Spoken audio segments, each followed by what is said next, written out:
varied forms, covers as much as 16% of Earth's surface, including 33% of land areas at the height of the northern winter. Glaciers,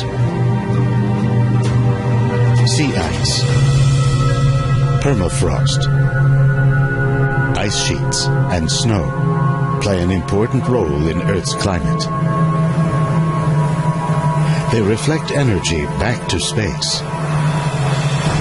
shape ocean currents, and spawn weather patterns. But there are signs that Earth's great stores of ice are beginning to melt.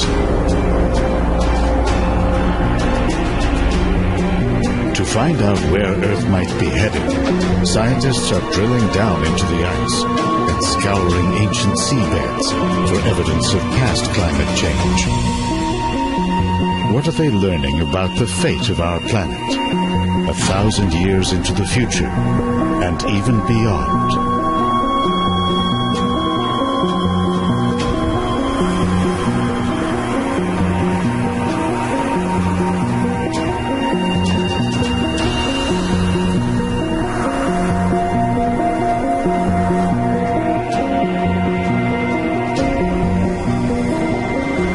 30,000 years ago, Earth began a relentless descent into winter.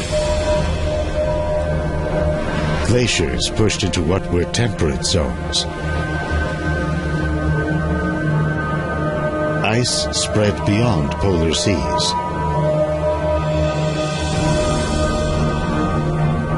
New layers of ice accumulated on the vast frozen plateau of Greenland.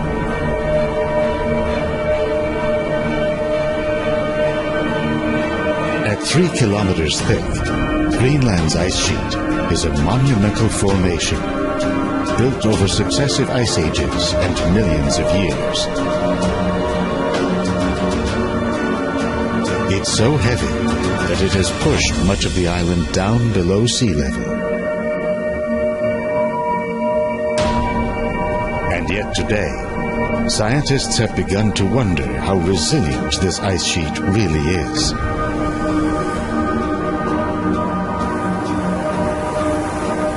Average global temperatures have risen about 1 degree Celsius since the Industrial Revolution. They could go up another degree by the end of this century.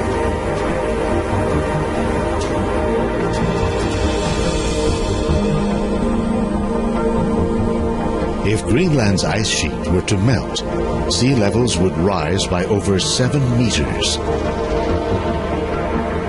That would destroy or threaten the homes and livelihoods of up to a quarter of the world's population.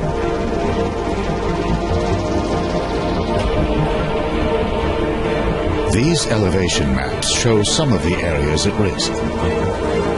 Black and red are less than 10 meters above current sea level. The southeastern United States, including Florida and Louisiana, Bangladesh, the Persian Gulf, parts of Southeast Asia and China. That's just the beginning. With so much at stake, scientists are monitoring Earth's frozen zones with satellites, radar flights, and expeditions to drill deep into ice sheets.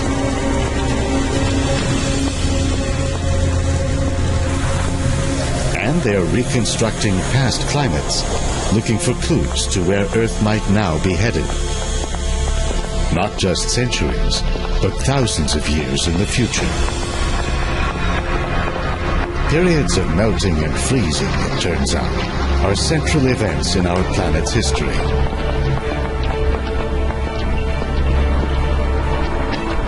That's been borne out by evidence ranging from geological traces of past sea levels, the distribution of fossils, chemical traces that correspond to ocean temperatures, and more. Going back over 2 billion years, Earth has experienced 5 major glacial or ice ages. The first, called the Huronian, has been linked to the rise of photosynthesis in primitive organisms. They began to take in carbon dioxide, an important greenhouse gas. That decreased the amount of solar energy trapped by the atmosphere, sending Earth into a deep freeze.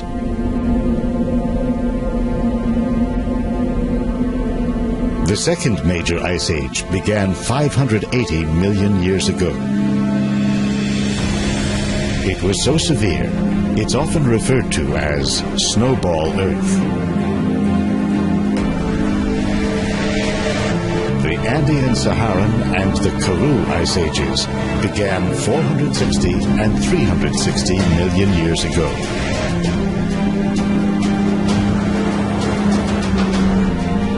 Finally, there's the Quaternary, from 2.6 million years ago to the present. Periods of cooling and warming have been spurred by a range of interlocking factors. Volcanic events, the evolution of plants and animals, patterns of ocean circulation, the movement of continents. The world as we know it was beginning to take shape in the period from 90 to 50 million years ago. The continents were moving toward their present positions. The Americas separated from Europe and Africa. India headed toward a merger with Asia. The world was getting warmer. Temperatures spiked roughly 55 million years ago, going up about 5 degrees Celsius in just a few thousand years. CO2 levels rose to about 1,000 parts per million, compared to 280 in pre-industrial times and 390 today. But the stage was set for a major cool-down.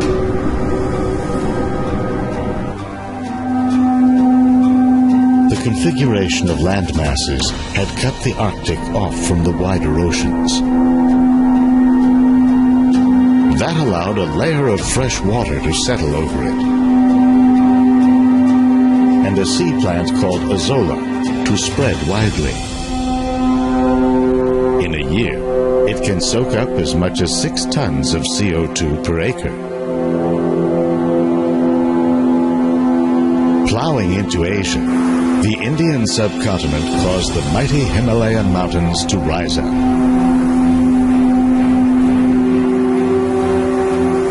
In a process called weathering, rainfall interacting with exposed rock began to draw more CO2 from the atmosphere,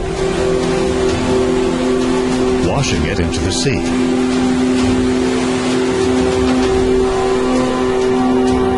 Temperatures steadily dropped.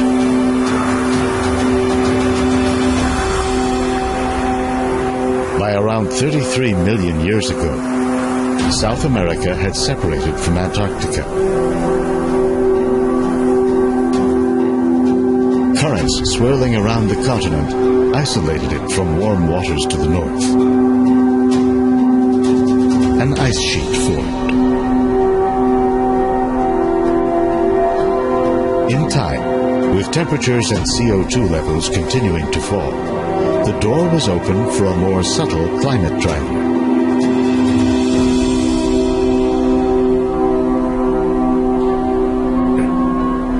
It was first described by the 19th century Serbian scientist Milutin Milankovic.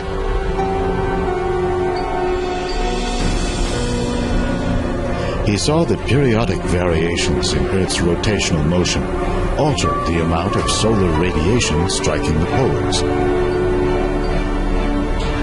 In combination, every 100,000 years or so, these variations have sent Earth into a period of cool temperatures and spreading ice. Each glacial period was followed by an interglacial period in which temperatures rose and the ice retreated.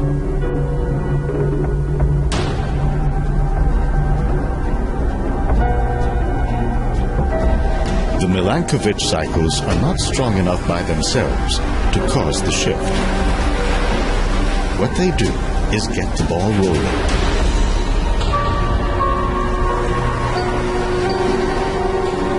A decrease in solar energy hitting the Arctic allows sea ice to form in winter and remain over summer.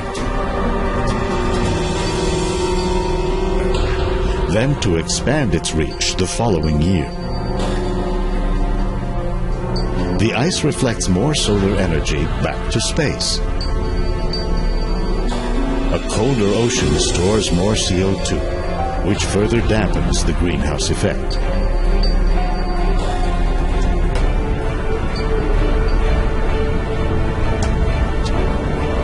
Conversely, when ocean temperatures rise, more CO2 escapes into the atmosphere, where it traps more solar energy.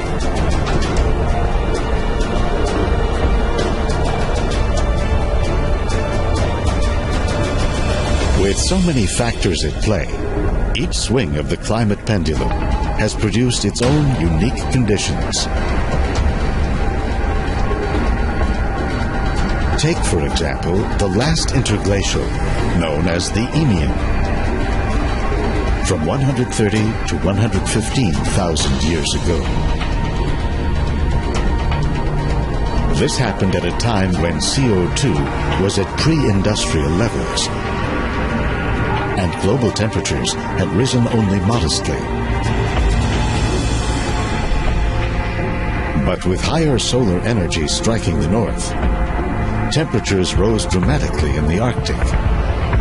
The effect was amplified by the lower reflectivity of ice-free seas and spreading northern forests. There is still uncertainty about how much these changes affected sea levels. Estimates range from 5 to 9 meters, levels that would be catastrophic today.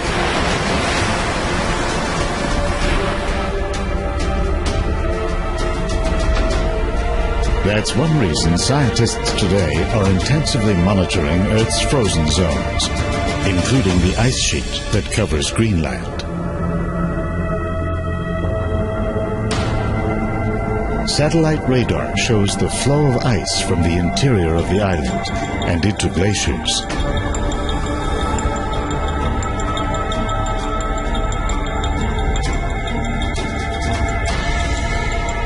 In the eastern part of the island, glaciers push slowly through complex coastal terrain.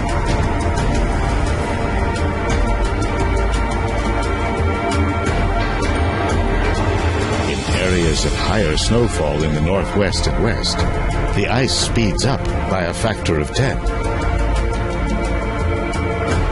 The landscape channels the ice into many small glaciers that flow straight down to the sea.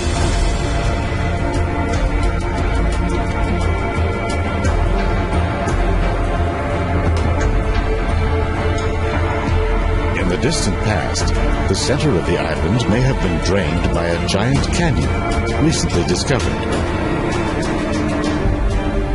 Scientists found that it's 550 kilometers long and up to 800 meters deep.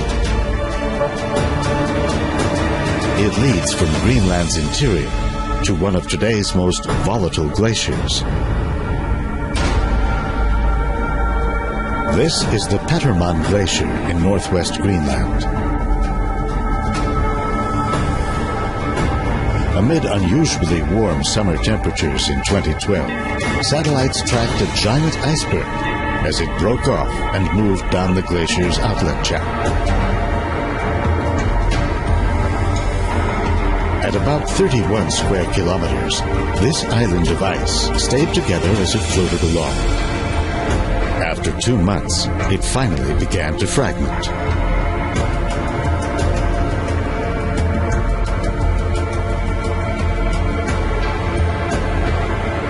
The Jakobshavn Glacier on Greenland's west coast flows toward the sea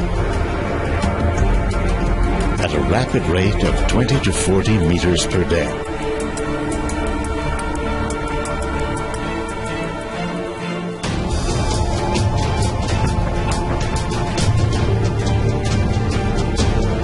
At the ice front, where the glacier meets the sea, Jakobshavn has been retreating as it dumps more and more ice into the ocean.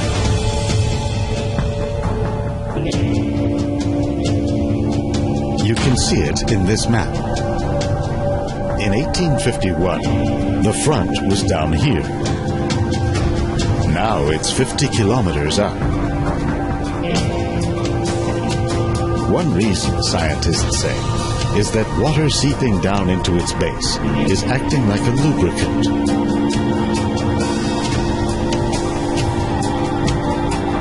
Another is that as the glacier thins, it's more likely to break off or calve when it interacts with warmer ocean waters.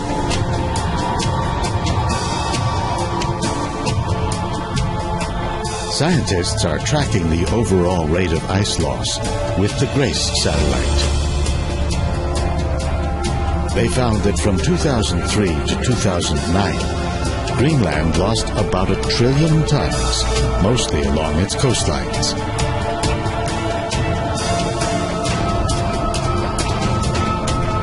This number mirrors ice loss in the Arctic as a whole. By 2012, summer sea ice coverage had fallen to a little more than half of what it was in the year 1980.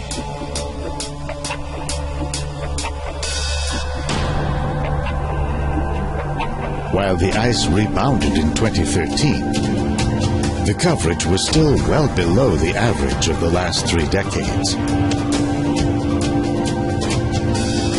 Analyzing global data from GRACE, one study reports that Earth lost about 4,000 cubic kilometers of ice in the decade leading up to 2012.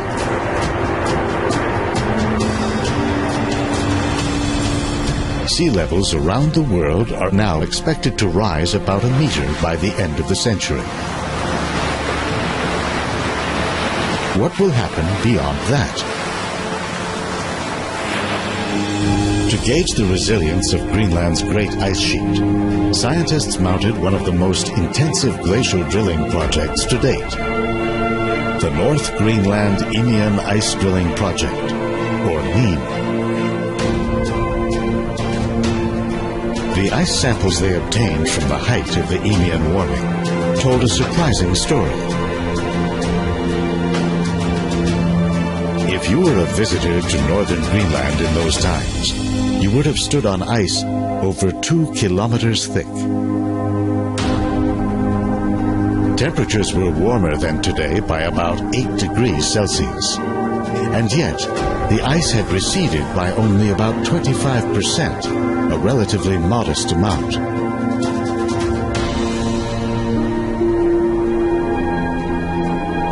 This has shifted the focus to Earth's other, much larger ice sheet, on the continent of Antarctica. Antarctica contains 90% of all the ice and 70% of all the fresh water on the Earth.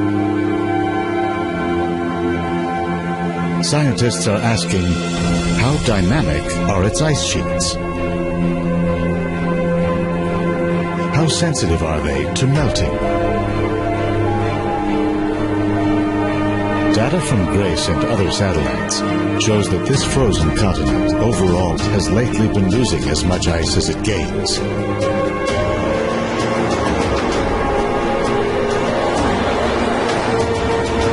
The vast plateau of Antarctic ice is one of the driest deserts on Earth. What little snow falls remains, adding to the continent's mass. You can see evidence of this in the snow and ice that piles up at the South Pole Research Station. This geodesic dome was built in the 1970s. By the time it was decommissioned in 2009, the entrance was nearly buried. With a thickness of up to 4 kilometers, the ice on which this outpost sits will not melt easily. That's true in part because of the landmass below it, captured in an extraordinary radar image. The eastern part of the continent, the far side of the image, is a stable foundation of continental crust. In contrast, the western side dips as much as 2,500 meters below present-day sea level. Along the Amundsen seacoast, the ice is disappearing at an accelerating rate. Inland ice streams are moving toward the ocean at least 100 meters per year. They end up in floating ice shelves that extend hundreds of miles into the ocean.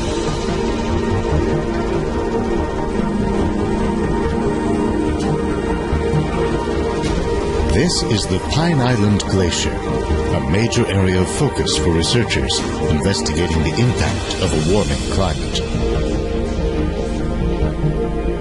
This region is the greatest source of uncertainty about global sea level projections. When ice shelves like this grow, they become prone to fracturing. A giant crack, for example, recently appeared in the Pine Island Glacier. Within 2 years, a 720 square kilometer iceberg had broken off.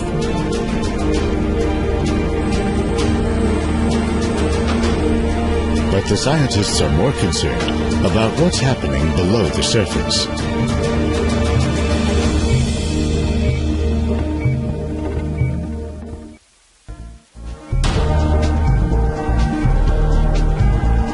In recent times, the Southern Ocean that swirls around the continent has been getting warmer at the rate of 0.2 degrees Celsius per decade. That has affected ice shelves like Pine Island by melting them from below. In a comprehensive survey of the continent, scientists concluded that this process was responsible for 55% of the mass lost from ice shelves between 2003 and 2008.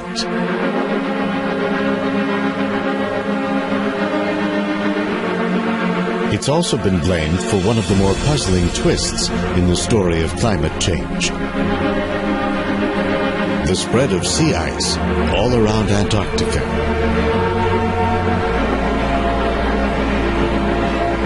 One possibility is that ramped-up winds circling the pole are pushing the ice into thicker, more resilient formations. Another is that the melting of ice shelves has spread a layer of cold, fresh water over coastal seas, which readily freezes.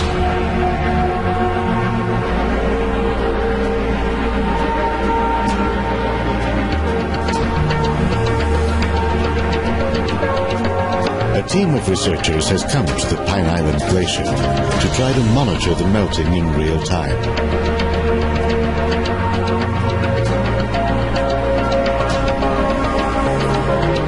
After 5 years of preparation, they drilled through 500 meters of ice to begin measuring ice volume, temperature, salinity, and flow.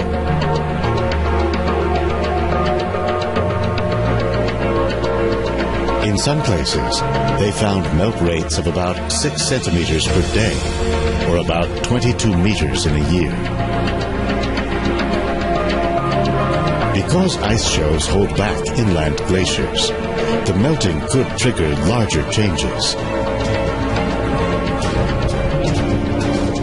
That's likely what happened to the Larsen ice shelf on the Antarctic Peninsula in the year 2002. It's thought to have been stable since the last interglacial. Warmer ocean waters have been eating away at Larsen's underside.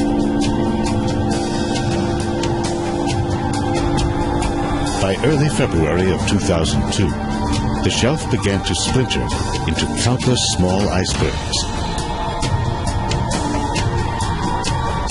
By March 7th, when this picture was taken, it had completely collapsed, forming a vast slush that drifted out to sea.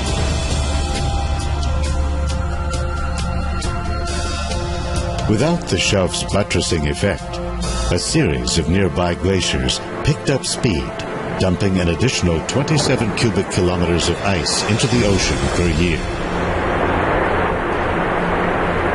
Evidence from the last interglacial, the Eemian, brings an ominous warning of what could lie ahead.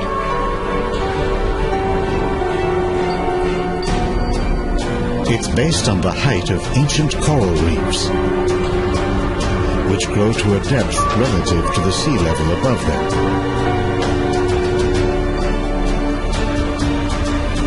Based on reefs along the Australian coast, a recent study published in the journal Nature showed that sea levels remained stable for most of the Eemian, at 3 to 4 meters above those of today. But the authors found that in the last few thousand years of the period, starting around 118,000 years ago, sea levels suddenly shot up to 9 meters above today. The authors concluded, in their words, that a critical ice sheet stability threshold was crossed, resulting in the catastrophic collapse of polar ice sheets.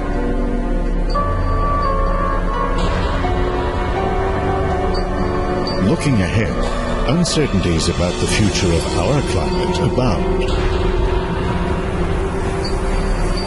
According to one study, the long cool down to the next glacial period is due to start in the next 1,500 years or so, based on the timing of Milankovitch cycles.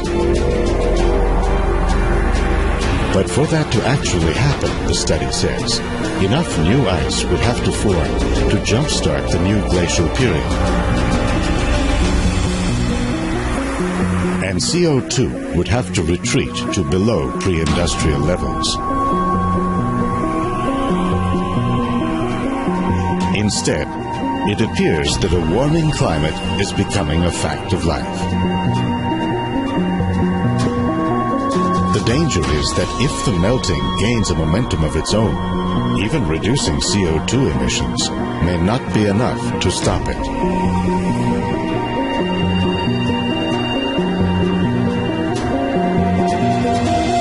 The still unfolding story of Earth's past tells us about the mechanisms that can shape our climate.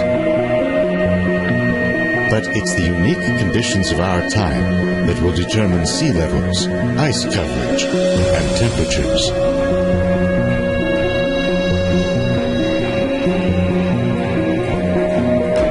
What's at stake in the coming centuries is the world we know, the one that has nurtured and sustained us.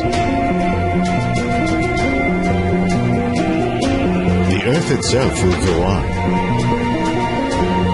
ever changing on short and long time scales. A dynamic, living planet.